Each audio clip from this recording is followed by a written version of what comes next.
Hello friends, स्वागत आप सभी का डीएलएस न्यूज चैनल पर एक बार फिर से। तो आज तारीख हो गई 4 जुलाई 2021, दिन संडे रविवार। बात करेंगे आज के मुख्य समाचार और टुडे ब्रेकिंग न्यूज के अपडेट वीडियो में नजर डालते हैं देश भर की तमाम बड़ी खबरों पर। कोरोना वायरस की तीसरी लहर को लेकर वैज्ञानिकों ने भयंकर चेतावनी जारी की है। क्या अपडेट में आपको बताऊंगा पूरी बड़ी खबर। बैंक खाता वालों के लिए भी बहुत ही जरूरी अपडेट आ रहा है। वहीं सरकारी नौकरियां निकलने जा रही, हजारों नौकरियों को लेकर भी अपडेट है। महिलाओं के लिए, माताओं बहनों के लिए सरकार की तरफ से एक जरूरी सूचना जारी की गई है। वहीं दोस्तों, बॉलीवुड के फेमस एक्टर आमिर खान और उनकी पत्नी किरण 15 साल से भी ज्यादा एक दूसरे के साथ शादीशुदा रिश्ते में रहने के बाद अब तलाक लेने जा रहे हैं। आखिर क्यों, क्या है इसके पीछे की वजह, जानेंगे। शेयर मार्केट, म्यूचुअल फंड्स वगैरह में काम करने वाले लोगों के लिए भी नया नियम निकल कर आ रहा। क्रिकेट मैच को लेकर भी अपडेट है। तो एक एक करके आज के 50 बड़ी ही इंपोर्टेंट यानी कि महत्वपूर्ण बड़ी खबरों पर नजर डालेंगे फटाफट से। बिल्कुल बने रहेगा मेरे साथ आप और एकदम पूरा लास्ट तक इस वीडियो को देखते रहिएगा। बिना टाइम वेस्ट किए सीधे ले चलता हूं पहली खबर में। बड़ी खबर देखिए दोस्तों, भारतीय रिजर्व बैंक यानी कि आरबीआई ने एफडी से जुड़ा एक नियम बदल दिया। अब मैच्योरिटी पर तय समय पर अगर आप एफडी का क्लेम नहीं लेते हो तो आपको फिर कम ब्याज मिलेगा। जी हाँ, हमारे देश के सभी बैंकों का जो बैंक है ना, रिजर्व बैंक ऑफ इंडिया, उसने फिक्स्ड डिपॉजिट यानी कि एफडी को लेकर कुछ बड़े बदलाव किए हैं। इसके तहत दोस्तों, चाहे आपने किसी भी प्राइवेट या गवर्नमेंट सेक्टर के बैंक में अगर एफडी करवा रखी है और आपकी एफडी की मैच्योरिटी तारीख पूरी होने के बाद भी अगर आप अपनी राशि का क्लेम नहीं करते हैं तो फिर आपको कुछ कम ब्याज मिलेगा। अभी तक के नियमों के मुताबिक मैच्योरिटी के बाद अगर आप एफडी का क्लेम नहीं करते थे तो फिर एफडी अपने आप रेन्यू हो जाती थी। लेकिन अब जब तक आप क्लेम नहीं करोगे तब तक बैंक जो है उस एफडी पर जमा बचत पर देय ब्याज के हिसाब से ब्याज देगा और कुल मिलाकर के आपको एफडी पर कम इंटरेस्ट मिलेगा, है ना। और चलिए अगली बड़ी खबर देखिए। एमएसएमई के दायरे में शामिल होंगे रिटेलर्स और होलसेल कारोबारी। पीएम मोदी ने इसको एक ऐतिहासिक फैसला बताया है। जी हाँ, मोदी सरकार का एक बड़ा कदम देखा जा रहा है। अब जो खुदरा और थोक व्यापारी हैं उनको भी एमएसएमई का दर्जा मिलेगा और इससे हमारे देश के तकरीबन 2.5 करोड़ से भी ज्यादा व्यापारियों को फायदा मिलेगा। यानी कि सीधे बोले दोस्तों तो अब हमारे देश के जो तकरीबन 2.5 करोड़ ऐसे छोटे व्यापारी जो रिटेल या होलसेल का कारोबार करते हैं ना, उनको भी अब एमएसएमई के दायरे में लाया जाएगा और उनको वो सभी बेनिफिट्स मिलेंगे जो एमएसएमई को मिलते हैं। एमएसएमई का फुल फॉर्म होता है ministry of micro, small and medium enterprises, right. यानी कि जो हमारे देश में छोटा मोटा एंटरप्राइजेस, काम धंधा करने वाले जो है ना, उनका मंत्रालय हो गया। जैसे कि कोई नया स्टार्टअप हो गया या एमएसएमई के अंदर जो सूक्ष्म, लघु और मध्यम उद्यम शामिल है। तो अब जो रिटेल कारोबारी हैं या कोई होलसेल कारोबारी हैं उनको भी एमएसएमई का दर्जा दिया गया। सरकार के इस ऐतिहासिक कदम से देश के 2.5 करोड़ से भी ज्यादा छोटे व्यापारियों को इसका सीधा फायदा मिलेगा। जैसे कि एमएसएमई के लिए अगर सरकार ने कोई लोन योजना निकाल रखी है तो वो भी इस योजना का फायदा ले पाएंगे। वो सभी बेनिफिट्स इनको मिलेंगे जो एमएसएमई के लिए लागू है। ओके, इसको लेकर ऑफिशियल नोटिस भी आप देख सकते हैं स्क्रीन पर। चलिए बात करें अगली बड़ी खबर में। देखिए, व्यापारियों के लिए अमेज़न ने भी स्मॉल बिजनेस डेज करके एक पहल शुरू की है जिससे कि स्थानीय और छोटे व्यवसायियों को अधिक से अधिक ग्राहकों तक पहुंचाने में मदद मिलेगी। तो आप अमेज़न के ऊपर 4 जुलाई 2021 11:59 तक अपने लघु व्यवसाय दिवस के साथ शॉपिंग वगैरह कर सकते हैं और फायदा उठा सकते हैं। ओके, अगली बड़ी खबर देखिए। घर खरीदारों के लिए खुशखबरी है।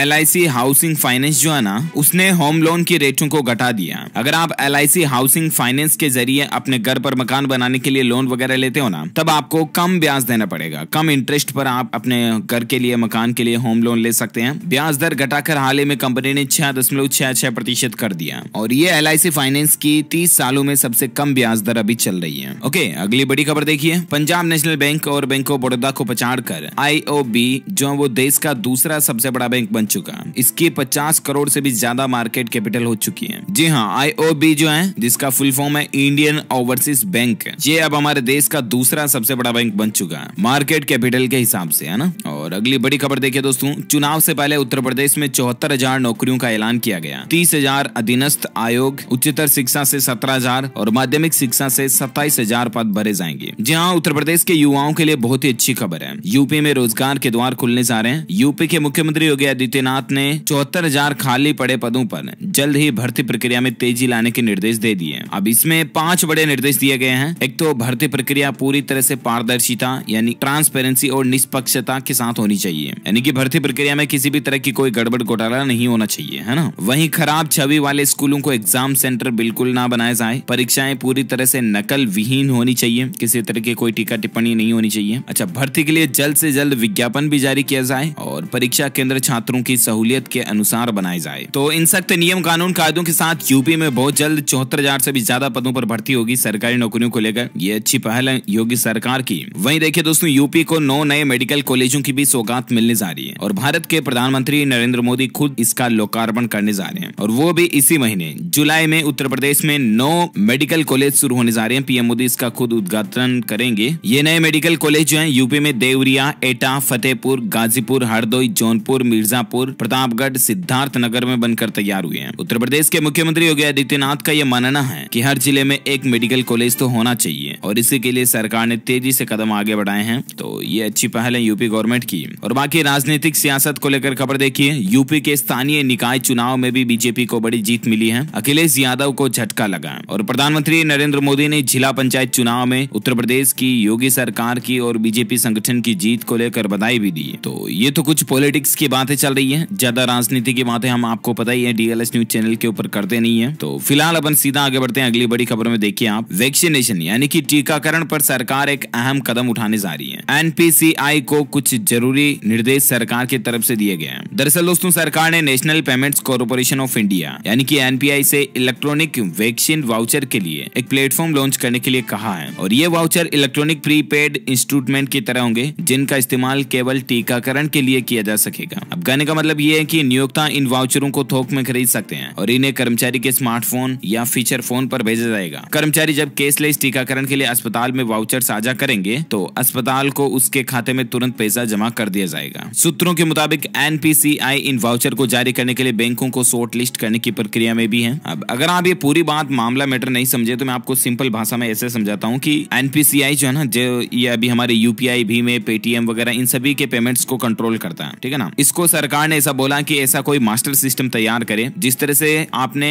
प्रोमो कोड, रिडीम कोड, इनके बारे में तो कभी न कभी सुना होगा। अगर आप ऑनलाइन शॉपिंग वगैरह करते हैं तो जो कोड होते हैं वो डालने के बाद डिस्काउंट अप्लाई हो जाता है कहीं पर भी, राइट। तो इस तरह के कोड तैयार करेगी अब एनपीसीआई, ठीक है ना। और वो कोड अस्पताल वालों को मिल जाएंगे और वो जैसे रिडीम करेंगे तो वैक्सीन लगवाने वाला का जो पेमेंट है ना वो उनके खाते में चला जाएगा उन कोड के जरिए। इस तरह का सिस्टम बनाने के लिए एनपीसीआई को सरकार ने कहा है, ठीक है ना। इसका मकसद ये है कि केसलेस तरीके से यानी कि पैसों के, रोकड़ पैसों की जरूरत नहीं हो, इसके बाद भी लोगों को वैक्सीन लगाई जा सके, है ना। तो गवर्नमेंट का अच्छा फैसला है ये। और अगली खबर देखिए दोस्तों, एयरटेल ब्लैक लॉन्च हुआ। सिंगल रिचार्ज में आपके घर के सारे टीवी, मोबाइल और इंटरनेट चल पाएंगे। एयरटेल ब्लैक बोले तो ये जब दोस्तों पूरा होम फैमिली पैकेज प्लान, जिसमें आपका डीटीएच भी चल जाएगा, आपके मोबाइल में, घर में जितने भी मोबाइल फोन्स हैं उन सब में वाईफाई के जरिए इंटरनेट चल जाएगा। एयरटेल का सिम कार्ड है तो वैसे आप उसे यूज कर पाएंगे। ऑल इन वन प्लान है। इसकी कीमत 2,999 रुपए हर महीना प्लस जीएसटी रखे गए, जिसमें आपको 3 तो मोबाइल कनेक्शन मिलेंगे, एक फाइबर कनेक्शन और एक डीटीएच कनेक्शन। तो ये एयरटेल का एक मास्टर प्लान है। और अगली बड़ी खबर देखिए, 59% लोगों की पर्सनल लाइफ खराब कर रहा है वर्क फ्रॉम होम। 23% अपने बॉस से खुश हैं। आप आखिर किस कैटेगरी में, मुझे नीचे कमेंट करके तो बताना। लेकिन मैं आपको बता दूं, हाल ही में एक सर्वे में इस बात का पता चला कि अभी जो आपको पता होगा दोस्तों की कोरोना महामारी और लॉकडाउन के चलते लोग बाग घर से ही ज्यादा काम कर रहे हैं, यानी कि वर्क फ्रॉम होम कर रहे हैं, राइट। लेकिन इसी वर्क फ्रॉम होम के चलते घर पर मतलब लड़ाई झगड़े, तनाव ये बढ़ रहा है, पति पत्नी के बीच मनमुटाव बढ़ रहे हैं। 59% लोगों की पर्सनल लाइफ जो है वर्क फ्रॉम होम से डिस्टर्ब हुई है। ये एक सर्वे में पता चला है। 59% पुरुष कर्मचारियों का यह कहना है कि काम के दबाव से उनकी निजी जिंदगी भी प्रभावित हो रही है। वहीं सेम यही बात 56% महिलाओं ने भी कबूल की है। कुछ एक लोग ऐसे हैं जिनको वर्क फ्रॉम होम से कोई दिक्कत नहीं है, बाकी ज्यादातर लोग 50% से भी ज्यादा लोग जो है वर्क फ्रॉम होम से परेशान है। मतलब कि ऑफिस में जाकर दिन भर काम करे ना तो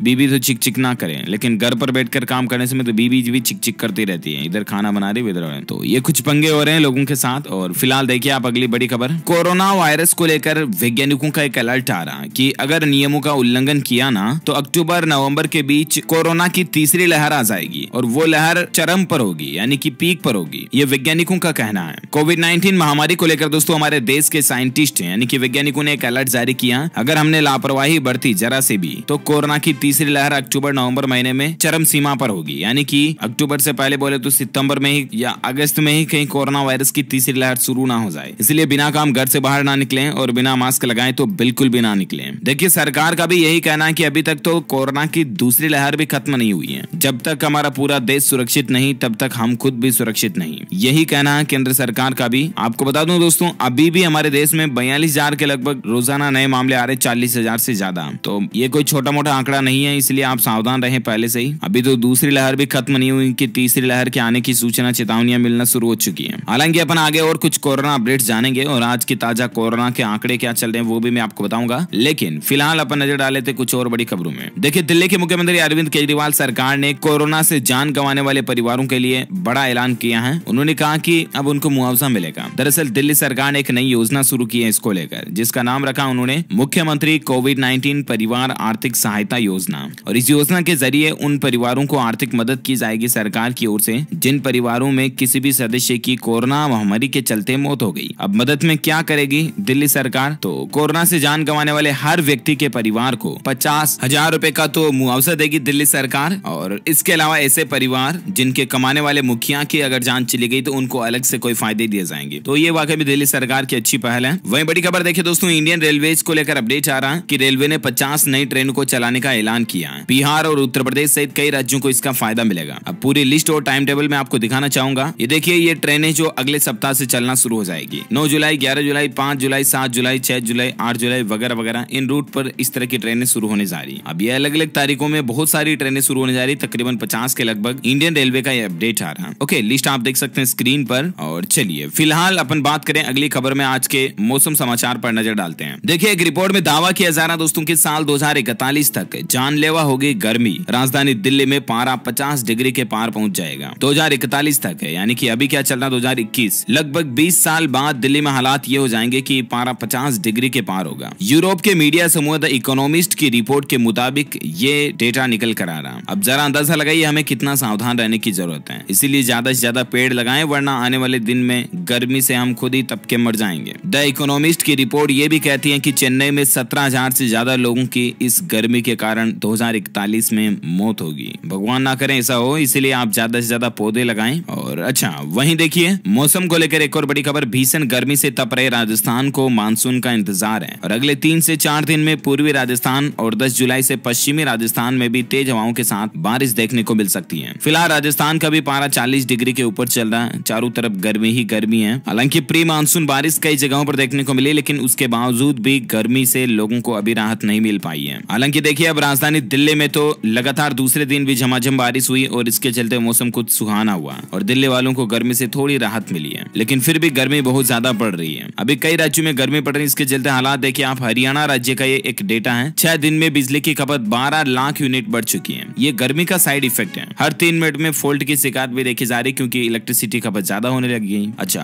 अभी अपन बात करें संपूर्ण भारत का आज 4 जुलाई 2021 का मौसम पूर्वानुमान आखिर क्या कहता है। तो आपको बता दूं, अगले 24 से 48 घंटों के दौरान हमारे देश के अंदर किन किन राज्यों में बारिश की संभावना है ना। तो अगले 24 घंटों के दौरान उत्तरी बिहार, पश्चिमी बंगाल, सिक्किम, असम, मेघालय, तटीय उड़ीसा के कुछ हिस्सों में मध्यम बारिश देखने को मिल सकती है। वहीं छत्तीसगढ़, पूर्वी मध्य प्रदेश, पूर्वी उत्तर प्रदेश, अंडमान निकोबार द्वीप समूह, रायलसीमा और उत्तरी तमिलनाडु में हल्की से मध्यम बारिश की संभावना है। पश्चिमी हिमालय, पंजाब के कुछ हिस्सों में, हरियाणा, दिल्ली, पश्चिम उत्तर प्रदेश, केरल, तटीय कर्नाटक, कोंकण, गोवा और आंतरिक कर्नाटक में भी हल्की मध्यम बारिश आपको देखने को मिल सकती है। ओके, तो ये रहा आज का वेदर न्यूज अलर्ट, राइट। और आइए अब नजर डालते हैं देश से जुड़ी कुछ और बड़ी खबरों में, लेकिन इससे पहले सराफा बाजार के सोने चांदी के रेट को लेकर खबर देखिए आप। 2 महीनों के न्यूनतम स्तर पर अभी सोना चल रहा है, यानी कि सबसे कम रेट चल रही है 2 महीनों की। लेकिन इस साल के अंत तक सोना जो है वो वापस 52,000 के आसपास पहुंच सकता है। ऐसे में निवेशकों को, यानी कि इन्वेस्टर को क्या करना चाहिए? अगर आप ज्वेलरी वगैरह खरीदने की प्लानिंग करें तो सोना अभी काफी सस्ता चल रहा है, तो खरीद ले आप। सोने का क्लोजिंग भाव अभी 46,615 रुपए प्रति 10 ग्राम चल रहा है और चांदी का भाव 68,458 रुपए प्रति किलोग्राम रहा है। ओके, ये रहा gold and silver price today news. और आइए अब नजर डालते हैं दोस्तों देश में कोरोना वायरस से संबंधित कुछ बड़ी खबरों पर। देखिए, हमारे देश की महिलाओं के लिए, माताओं बहनों को लेकर एक बड़ी खबर है। आजकल क्या है कि माताएं बहनें अगर वैक्सीन लगवाने जा रही हैं और उनका अगर पीरियड्स, मासिक चक्र चल रहा ना, तो वैक्सीनेशन सेंटर वाले कई जगहों पर ये बोल रहे हैं कि 5 दिन बाद आना, जबकि सरकार ने पीरियड्स के दौरान वैक्सीन लगवाने को सेफ बताया। कर्नाटक राज्य में ऐसे मामले देखे गए कि वैक्सीनेशन केंद्र से कुछ महिलाओं को लौटा दिया गया क्योंकि उनके पीरियड्स चल रहे थे। तो ऐसी कोई दिक्कत नहीं है, ऐसी टाइमिंग के दौरान भी महिलाएं आसानी से वैक्सीन लगवा सकती हैं। ओके, अगली बड़ी खबर देखिए, तीसरी लहर की तैयारियों को लेकर छत्तीसगढ़ राज्य में प्रत्येक पीएचसी पर 5 ऑक्सीजन कंसंट्रेटर रखेंगे। मेडिकल कॉलेजों में 100 बेड का आईसीयू बनाया जाएगा और शिशुओं के लिए 20 बेड अलग से व्यवस्था की जाएगी। देखिए मतलब कई राज्य सरकारें जो है तीसरी लहर से निपटने के लिए अलग अलग तरह की तैयारियां करना शुरू कर चुकी हैं और छत्तीसगढ़ राज्य गवर्नमेंट की ये प्लानिंग है। अगली खबर देखिए, हिमाचल प्रदेश में कोरोना को लेकर अब शादी समारोह में 250 लोगों को शामिल होने की इजाजत दे दी है, यानी कि कुछ अनलॉक में ज्यादा ढील को बढ़ाया गया। पहले अधिकतम मेहमानों की संख्या 50 थी, उसको बढ़ाकर 100 किया, अब 250 लोग शामिल हो सके हैं। अच्छा अगला अपडेट देखिए, मध्य प्रदेश में भी नाइट कर्फ्यू के समय में राहत दी गई है। अब राज्य में नाइट कर्फ्यू जो है वो रात 11 बजे से लगेगा। इतने दिन नाइट कर्फ्यू 10 बजे से शुरू होता था, लेकिन अब 1 घंटा और इसको एक्सटेंड कर दिया एमपी में, है ना। साथ ही बड़ी खबर देखिए, प्रदूषित शहरों में कोरोना का जोखिम ज्यादा है। जी हाँ दोस्तों, एक स्टडी में दावा किया जा रहा कि खराब हवा से कोरोना के मामलों के तार जो हैं वो जुड़े हुए हैं। दरअसल जैसे कि राजधानी दिल्ली में बहुत ज्यादा पोल्यूशन है, आपको पता हमारे देश में, तो वहां पर लोगों को कोरोना होने का खतरा भी ज्यादा रहेगा। ये हाल ही में एक सर्वे में वैज्ञानिकों की रिसर्च में इस बात का पता चला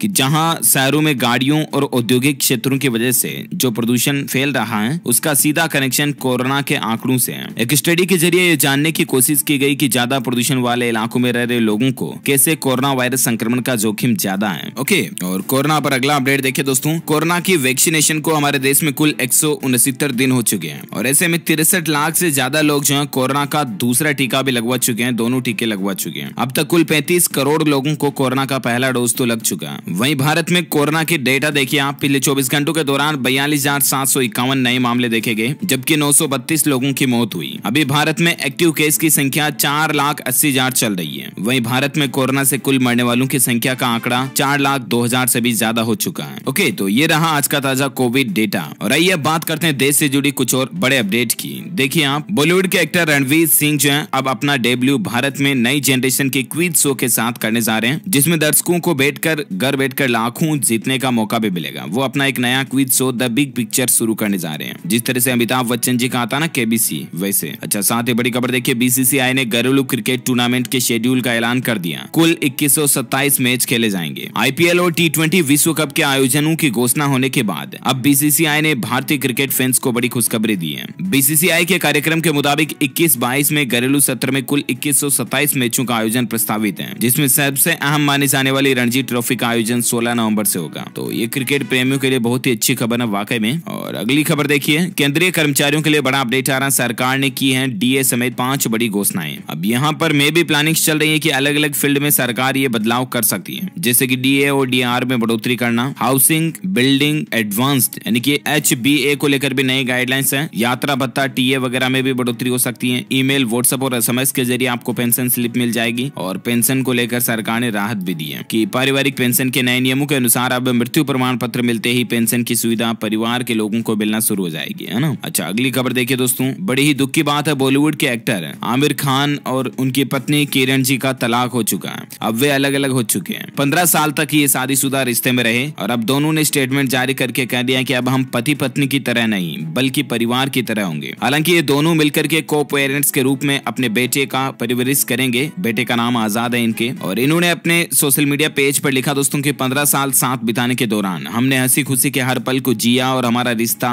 विश्वास सम्मान और प्यार के साथ आगे बढ़ता रहा। अब हम अपनी निजी जिंदगी का एक नया अध्याय शुरू करने जा रहे हैं, जो कि पति पत्नी की तरह नहीं बल्कि एक को पेरेंट की तरह होगा और एक दूसरे के लिए परिवार की तरह ही होगा। हालांकि ये अपने बच्चे का दोनों साथ मिलकर परवरिश करेंगे। इनका ये कहना है कि अगर साथ में काम करने का मौका मिला तो भी आगे फिल्मों में भी साथ में काम करेंगे। ऐसा नहीं कि लड़ करके बिल्कुल अलग हो रहे हैं, लेकिन अब ये कुल मिलाकर के डिवोर्स ले चुके हैं। इनके सबसे नजदीकी करीबी दोस्त का ये कहना दोस्तों की ये वाकई में बहुत ही चिंताजनक और सोचनीय बात है कि दोनों बहुत अच्छे हैं और बहुत समझदार किस्म के इंसान हैं। किसी को भी गलत साबित करना या गलत सोचना बिल्कुल नामुमकिन की तरह है। फिर दोनों के बीच आखिर किस तरह की केमिस्ट्री बिगड़ी, खैर जो भी है भगवान इनको इस समय हिम्मत दे, हमारी यही प्रार्थना है इनके लिए। अच्छा अगली खबर देखिए, सेबी ने म्यूचुअल फंड्स नियमों में संशोधन को मंजूरी दे दी है। अब फंड कंपनियों को NFOs में ज्यादा निवेश करना होगा। ये देखिए शेयर मार्केट वगैरह में काम करने वाले लोगों के लिए बड़ी खबर है। भारतीय प्रतिभूति एवं विनिमय बोर्ड ने म्यूचुअल फंड नियमों में संशोधन को मंजूरी दे दी है। अब रूल्स क्या है जानकारी आप स्क्रीन पर देख सकते हैं। ओके, तो इसी कड़ी में आज दिन भर की तमाम बड़ी खबरें, मुख्य समाचार, टुडे ब्रेकिंग न्यूज का अपडेट वीडियो ये फिनिश होता है। वैसे आप मुझे नीचे कमेंट करके बताइए दोस्तों की पुराने समय में सबसे शुरुआत के समय में ट्रेनें कौन से इंजन से चलती थी, जैसे कि अभी इलेक्ट्रिसिटी से चलती हैं और दूसरे पेट्रोल डीजल फ्यूल से भी ट्रेनें चलती हैं। तो पुराने जमाने में कौन से इंजन से ट्रेनें चलती थी मुझे नीचे कमेंट करके बताइए। जो लोग इसका सही जवाब इस वीडियो के नीचे कमेंट में देंगे ना, वो रैंडमली सेलेक्ट किए जाएंगे हमारी DLS न्यूज टीम की तरफ से और आप जीत सकते हैं एक शानदार सरप्राइज गिफ्ट, जो की गिव अवे के रूप में आप तक पहुंचा दिया जाएगा। ओके, इसी के साथ ही अगर आपको ये वीडियो अच्छा लगा तो इसे लाइक करना, शेयर भी करना अपने दोस्तों के साथ फेसबुक और व्हाट्सएप पर। और हाँ, आप हमारे चैनल DLS न्यूज को सब्सक्राइब करके बेल आइकॉन जरूर दबा देना ताकि आपको रोजाना के ताजा अपडेट्स और काम की खबरें तुरंत आपके मोबाइल पर मिलती रहेगी। ओके दोस्तों, मिलेंगे अगले नेक्स्ट अपडेट में, तब तक के लिए thank you, take care, good bye, जय हिंद, जय भारत, वंदे मातरम।